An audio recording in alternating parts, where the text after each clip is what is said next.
नमस्कार मित्रों, मैं ज्योतिष राज अमित आस्तिक। आज का मेरा मुख्य विषय है कि हथेली में भाग्य रेखा का क्या महत्व है।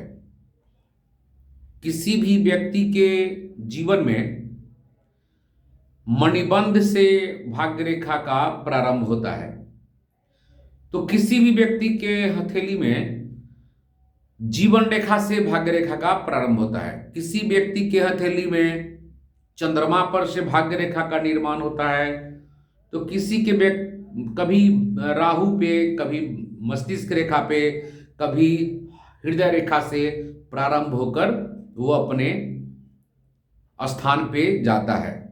तो हम आपको बताना चाह रहे हैं कि मणिबंध से प्रारंभ होकर जो भाग्य रेखा शनि पर्वत पर जाते हैं उसका मानव जीवन पर क्या प्रभाव पड़ता है।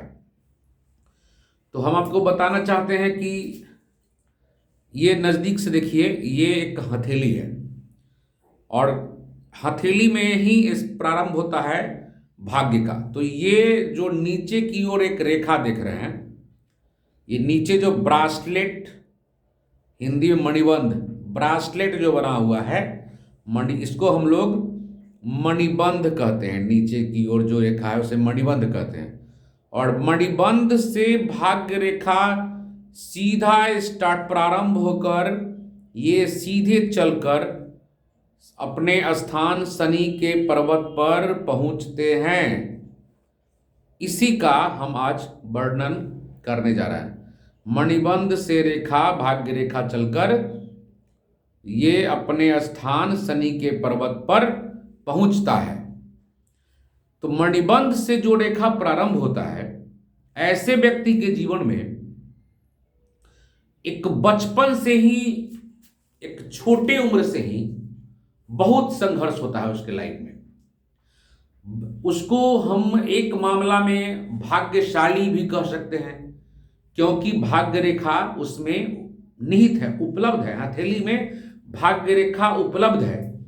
तो आखिर में जनरल एस्ट्रोलॉजर का प्रिडिक्शन होता है कि ऐसे व्यक्ति बहुत धनवान होते हैं, बहुत रुपया वाला पैसा वाले होते हैं, बहुत उनके पास धन संपत्ति विरासत में मिलता है, क्योंकि शुरू से ही भाग्य रेखा का प्रारंभ होता है। तो हम आपको बता देना चाहते हैं, ये भाग्य रेखा मणिबंध से जो प्रारंभ होता है, तो ऐसे व्यक्ति के जीवन में सारा चीज रहते हुए उसको बहुत ही स्ट्रगल करना पड़ता है, बहुत संघर्ष करना पड़ता है।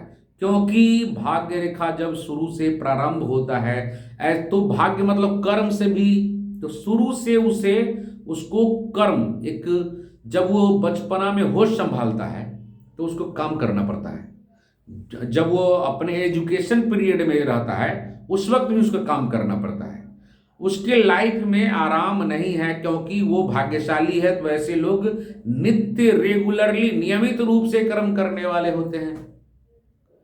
न उन्हें कल आता है, कल बल छल उन्हें तो आता नहीं है। किसी भी वो सीधा स्ट्रेट बात करेंगे, क्योंकि शुरू से लेकर लास्ट तक उनमें भाग्य रेखा उपलब्ध है। वो एकदम सीधा बात करते हैं। उनमें थोड़ा सा भी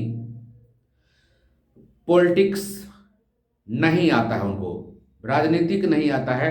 वैसे लोग को कोई भी लोग ठग लेते हैं, क्योंकि वो बहुत ही सीधा साफ दिल वाले होते हैं, साफ छवि वाले होते हैं। वो जब भी बात करते हैं हृदय खोल के बात करेंगे।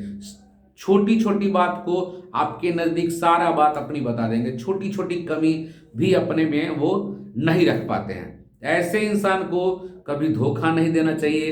अगर वो धोखा मिलता भी है तो ईश्वर को कह के अपने को साइड हो जाते हैं, क्योंकि वो बचपन से ही, शुरू से ही, बॉर्न टाइम से ही, ये मणिबंध से जो स्टार्ट होता है, जन्म समय से ही वो अपने जीवन में संघर्ष देखते हैं। कभी भी विवादित जगह पे जाना पसंद नहीं करेंगे, विवादित लोगों से वो बात करना पसंद नहीं करेंगे, और वो छोटी छोटी काम को बड़ी बारीकी से करेंगे। एक बात तो तय है कि कर्मशील होते हैं, कर्म करते रहते हैं। वो भाग्यशाली कर्म के द्वारा छोटी छोटी सारा चीज को थोड़ा थोड़ा करके वो अर्जन कर लेते हैं। उनके लाइफ में कष्ट नहीं होता है।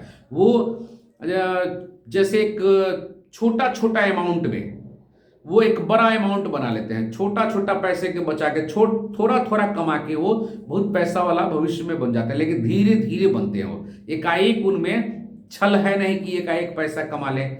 तो ऐसे लोगों को शुरू से ही पैसा कमाना बचाना थोड़ा थोड़ा करके वो अपने लाइफ में खुशियां अपने से अर्जित कर लेते हैं और बहुत ही संपन्न व्यक्ति बनते हैं ऐसे लोग। तो ऐसे लोग को अगर भाग्य रेखा है तो बहुत सारे लोग बोले करोड़पति है, वो करोड़पति है खुशियां से, भाग्यशाली है, अभागल वो नहीं है, अभाग्य। भाग्य रेखा वाला अभाग्य नहीं है, भाग्य रेखा वाला है। ऐसे लोगों को भगवान भी हर जगह कॉपरेट करते हैं, क्योंकि वो सीधा सोचते हैं, पॉजिटिव सोचते हैं, दूसरे को कॉपरेशन करने वाले होते हैं। धन्यवाद।